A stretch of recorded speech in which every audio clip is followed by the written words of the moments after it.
So here comes the omnipresent Ethernet technology. I will cover only the technology details in this video. The actual MAC CSMA CD will be covered as part of another video. Ethernet is a very successful and widely used technology. As of 2010, it has a market of about $16 billion per year. It's also very cheap. A 100 Mbps network adapter costs about $5, roughly 300 rupees. When Ethernet was originally standardized, it provided a speed of about 10 Mbps. Now we have 100 Gbps Ethernet. That is a 10,000 times increase in speed in a matter of about 30 years. That's incredible. Ethernet works over different speeds, as I have mentioned above, as well as different physical media, coaxial cable, twisted pair, fiber optics, and so on. So there are different working groups that cater to the different standards. All of them fall under this umbrella of IEEE 802.3. So why do we have standards? Basically, they ensure that the equipment manufactured by the different vendors is interoperable. If you don't have a standard, then they won't work together. So let's see how Ethernet evolved over the years. In 1970s, Metcalfe conceived the idea of Ethernet. It was a bus topology. So up to early 90s, this bus topology was very popular. This was based on coaxial cable, and here is a picture of how the equipment looked. And there were two types. One was called thicknet and another was thinnet. Here is the standard corresponding to thicknet. What do these numbers mean? 10 refers to the Mbps, so this offered 10 Mbps. Base refers to baseband modulation. Remember, I've told you earlier about baseband and passband modulation. So what encoding technique does 10 Mbps Ethernet employ? Right, Manchester. And the number 5 here refers to the fact that this Ethernet can work over 500 meters. There is a restriction on distance. Why such a restriction? I will cover later. Similarly, thinnet, again here 10 refers to 10 Mbps base, means baseband modulation. 2 refers to the fact that this cable can only be used up to 200 meters. Since many nodes share the bus topology, there is a need for media access control, and Ethernet employs a media access control called CSMA CD. As I mentioned, I will cover this in detail in another video. So this bus topology had a good run for some time, but then there were many problems associated with it. For one, these coaxial cables were quite expensive. And not only that, when you have a bus topology with many nodes connected to it, and if there is a fault or break in the cable, it affects all the nodes. Not only that, for you to add or remove nodes, you have to disrupt the entire network. So people decided bus is not the way to go, and the cabling issues led to a star topology.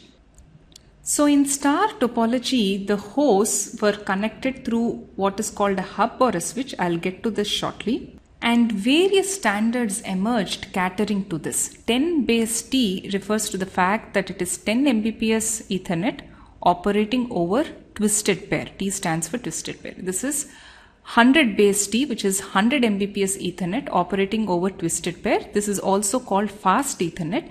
And then there was gigabit Ethernet providing 1 Gbps, again operating over twisted pair.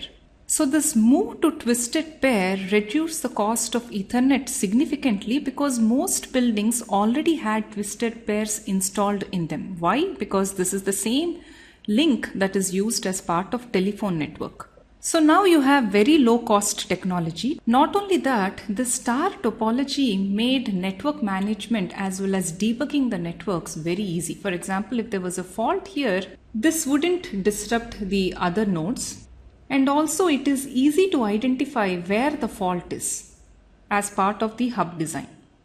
So star topology of course had a fundamental flaw. What is this? We covered before.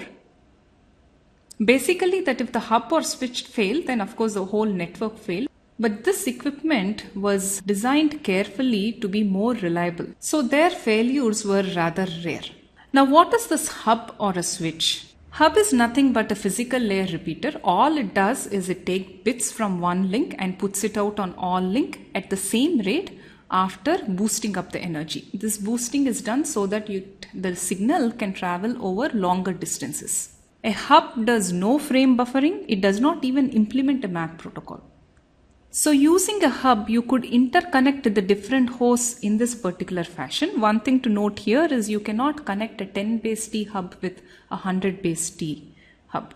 They have to have the same speed. One important point to note here is that this is one big collision domain. In other words, if this host were to send a packet, this packet goes to each and every host as part of this network.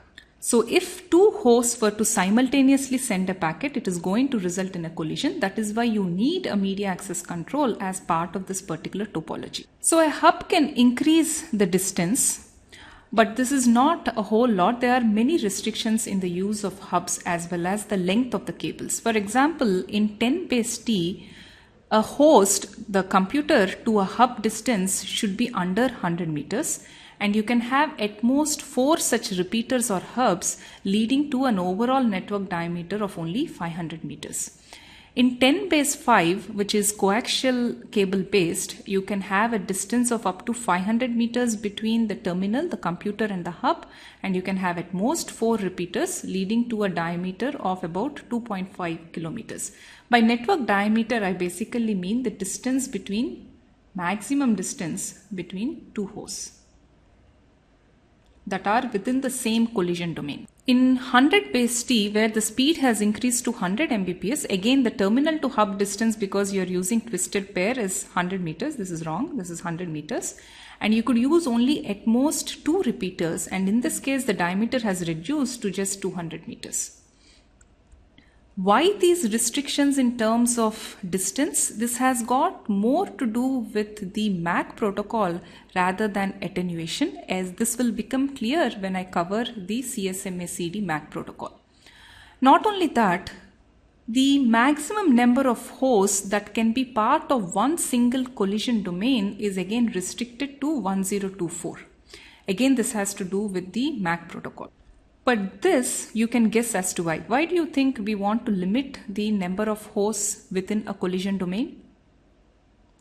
That is right. As the number of hosts increase, the probability of collision increases, and thereby your throughput is going to fall.